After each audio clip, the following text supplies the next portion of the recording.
Usai meluncing program Gotong Royong Jumat Bersih, PJ Wali Kota Palembang ditemani Sekda dan sejumlah pemerintah Kota Palembang melakukan safari Jumat di Masjid Al-Saleh.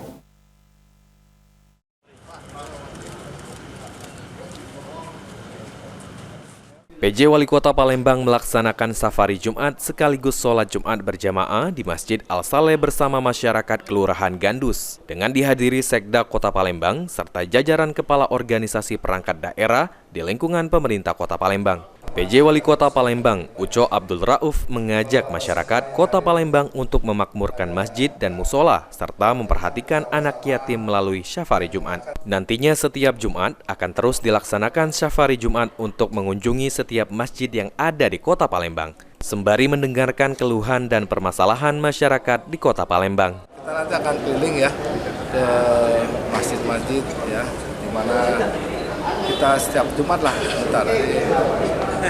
setelah Jumat bersih kita agendakan nanti sholat pagi di masjid mana. Jadi kita kunjungi semua sambil kita mengetahui permasalahan yang wilayah sekitarnya lah. Kayak tadi kan saya melewati ada sungai kan, ada anak-anak Sungai Musi itu ada tersumbat lah gitu kan. Nah itu mungkin sudah pasti itu salah satu potensi banjir di Kota Palembang. Sementara itu Andi Suadihatta, Ketua Masjid Al-Saleh, kehadiran PJ Wali Kota Palembang sebagai bentuk silaturahmi dan memberikan santunan kepada anak yatim dan marbot Masjid Al-Saleh. Satu silaturahmi, keduanya kan ya di samping silaturahmi perkenalan yang baru ini ya. Uco tadi ya motivasinya yang jelas kan tiganya juga tadi memberi bantuan, santunan, anak yatim, itulah.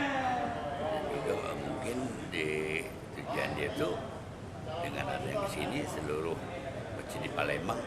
Eki Saputra, PAL TV.